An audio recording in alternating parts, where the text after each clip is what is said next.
दोस्तों, क्या आप कभी सोचते हैं कि ईश्वर है या नहीं?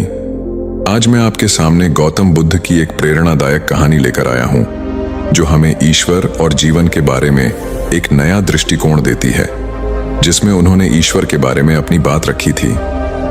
दोस्तों, गौतम बुद्ध अपने जीवन काल में अपने प्रवचनों से मानव जीवन में क्रांति लाई थी, और हम जानते भी हैं कि गौतम बुद्ध की बातों में जीवन जीने की कला की चाबी छुपी हुई है।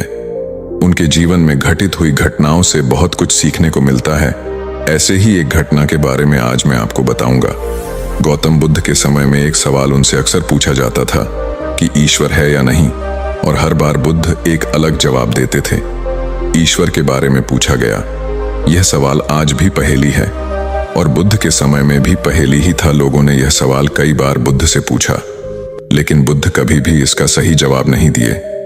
एक बार की बात है, एक ज्ञानी पंडित गौतम बुद्ध का प्रवचन सुनने आया करता था, और वह पंडित उनकी बातों से सहमत भी था।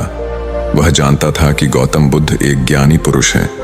एक बार बुद्ध ध्यान की मुद्रा में बैठे हुए थे, और वह व्यक्ति उनके पास गया और उनसे पूछा कि बुद्ध, कृपया आप मुझे बताएं कि ईश्वर है या नहीं।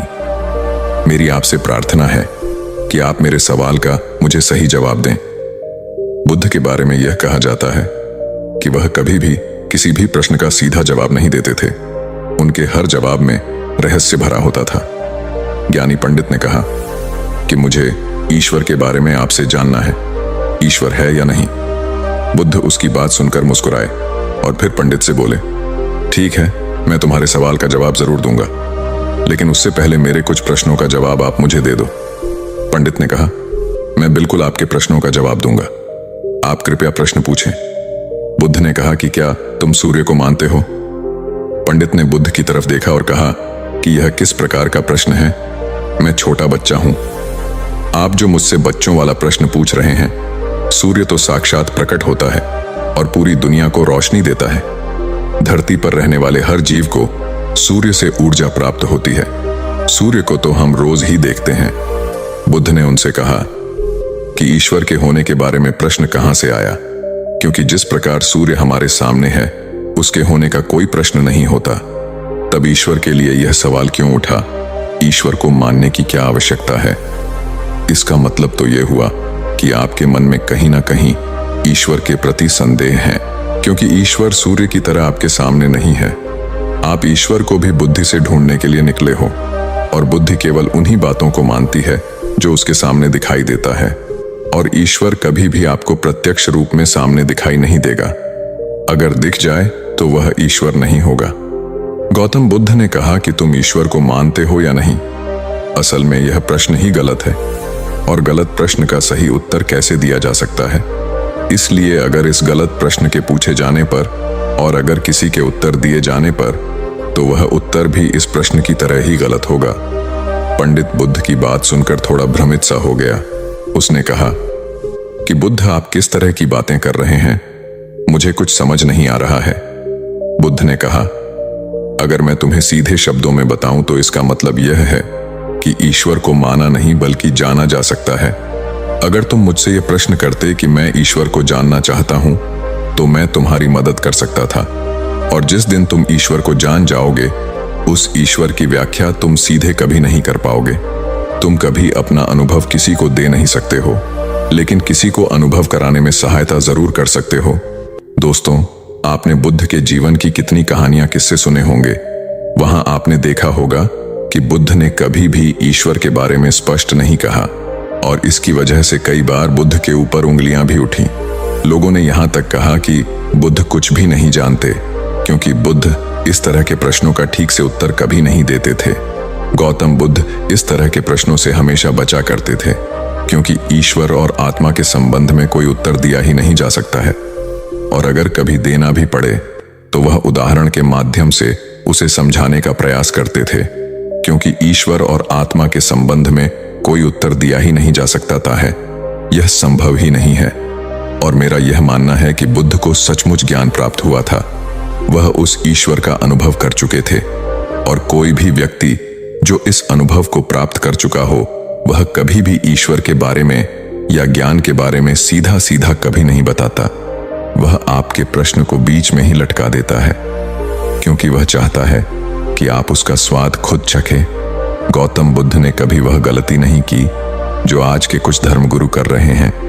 कहने का मतलब है कि जितने भी ज्ञानी पुरुषों ने ईश्वर के बारे में स्पष्टीकरण किया, उनके धर्मगुरुओं द्वारा ईश्वर के बारे में कही हुई बातों को मान लिया और अपने अलग अलग समुदाय बना लिए।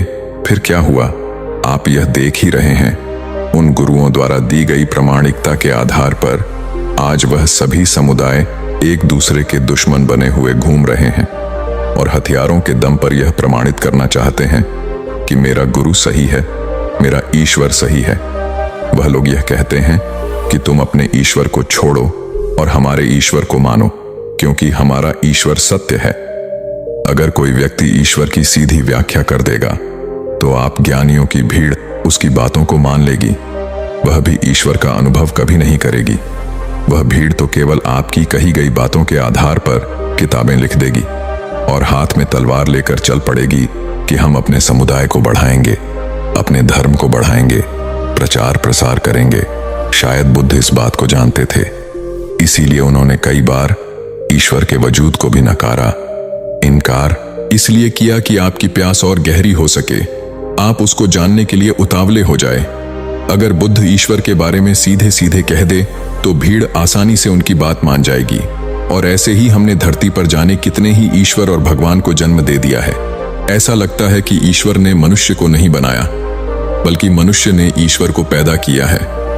बुद्ध के दृष्टिकोण में मनुष्य स्वयं अपने कर्मों के फल का जिम्मेदार होता है और उसकी आत्मा उसके कर्मों के परिणाम को भुगती है।